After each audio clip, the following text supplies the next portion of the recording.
Right, so I made this video back in 12.7 and there was Jinx nerfs this patch. On 12.8, Jinx lost HP, which affects her early game, but this video is still relevant. I still think it's the best build, and I actually think it makes it better because you're looking for more safety now. But yeah, everything in this build is still relevant in my opinion, and yeah, I'd give it a shot. Just a little disclaimer.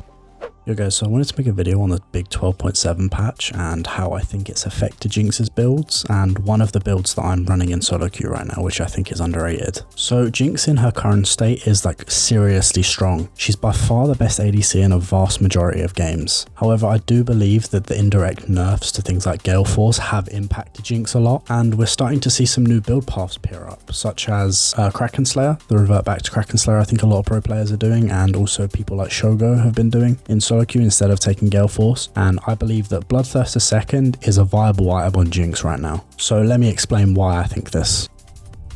First of all, let's discuss the nerfs that have impacted Jinx. The first impactful nerf was 12.6 when the global lifesteal nerfs took place. Biggest nerfs was Bloodline, going from 9% lifesteal to 6% lifesteal plus 100 HP at max stacks, and Vampiric Scepter going from 10% lifesteal to only 8. These nerfs didn't really impact Jinx all too much because she had Galeforce as her safety, right? However, in 12.7, Galeforce was nerfed heavily. The active cooldown went from 90 seconds to 110. This is quite a big nerf for Galeforce. Even without these nerfs, we were seeing players like Shogo going Kraken Slayer anyway, so this just gives it more reason to transition over to the Kraken being the best mythic again on Jinx. So why would we go Kraken over Galeforce? Galeforce is obviously the more defensive item, like there's no doubt in that, therefore it's not really a big surprise that there's a DPS difference between the two items. However, the DPS difference is quite large. Kraken is just a better item on stats and passive. Kraken gives you more AD, more attack speed, and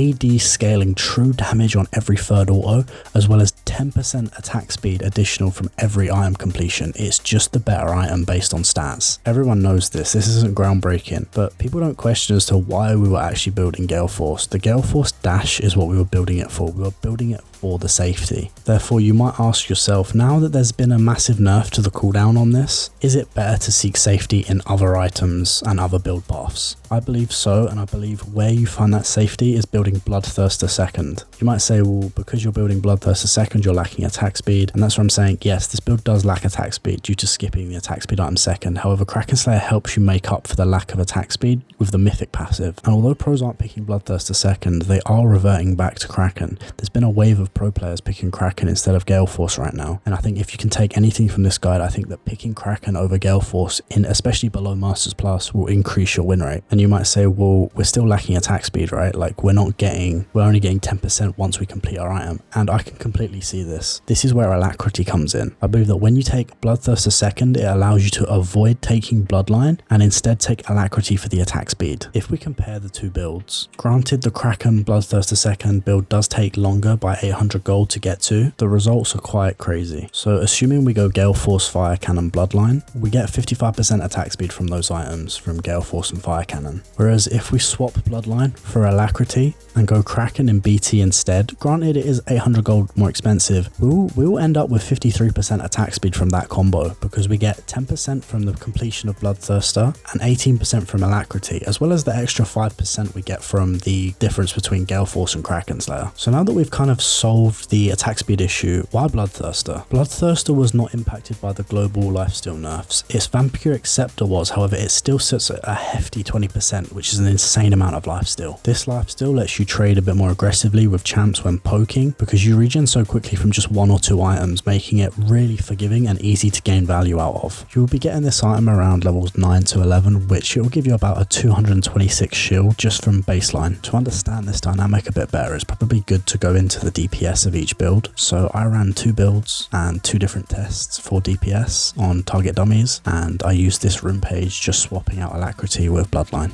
I did 2 tests. I only used minigun. I didn't use rockets because this will skew like towards more higher AD builds. I did 60 armor and 100 armor with minigun form. So starting with the target dummies with 60 armor, the BT build did 510 DPS. The autos that I was getting were 142 just baseline autos, 250 for crits, and every third auto would be 123 true damage. The Galeforce firecannon build did 330 DPS. It was hitting autos of 105 for non-crits and 184 for crits. I didn't use the Galeforce dash as normal Normally it's used defensively and it's very low damage, so it wouldn't really affect these results. Now for the test with target damage with 100 armor, the BT build did 430 DPS. It was quite a lot. It was actually quite surprising. It was hitting autos from 114 for baseline and 200 for crits, but the most important thing was the 123 true damage that it was doing on every third auto, whereas the Galeforce firecannon build really struggled. It was only doing 250 DPS and it was struggling between 84 damage for autos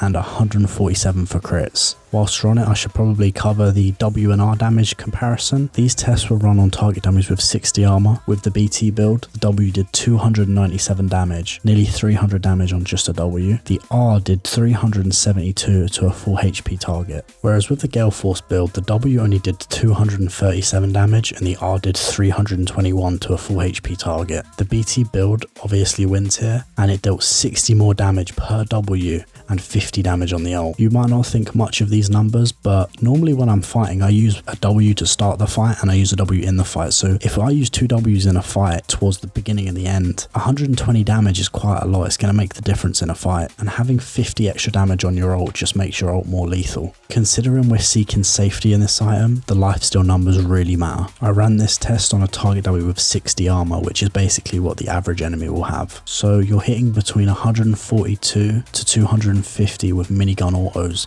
Therefore, keep in mind this is higher healing with rockets. You're going to earn between 28.4 to 50 HP per minigun auto. With every 3 autos you're going to get between 85 to 150 HP healing, and every 9 autos you're going to get between 255 to 450 HP healing. This is all at level 11 and only at 2 items. This scales further, especially once you get your 3rd item, which is IE. Let's say for example your verse is a Rengar or Kha'Zix or Zed. Let's look at it from their point of view. Not only do they have to get on top of you with your range, they also have to get rid of your Bloodthirster shield, which is about 220 at that level. Let's say that you then auto them twice. Without anti-heal, you're going to gain between 50 and 100 HP from just those 2 autos. So just from the Bloodthirster, they're going to need to deal about 300 extra damage from their combo. They also need to consider the fact that you've got heal, or God forbid you brought exhaust to the game against these guys. And now let's say you kill them, but you're low. You're pretty low. Well, it's only going to take you a couple more autos